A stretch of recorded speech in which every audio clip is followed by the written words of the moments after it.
siyang pasensya kay dili madisiplinang gisalod niya sa army aron gayod malalaking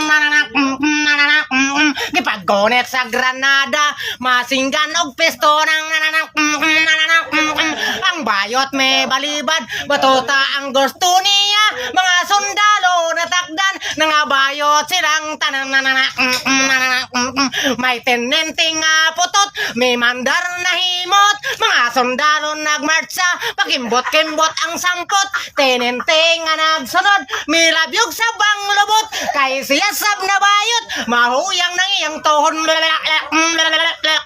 ang headquarter sa army mga bayot ang may poreng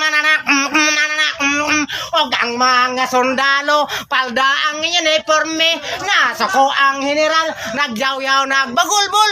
pistola yang iton batuta na hinoon ang tenente natakdan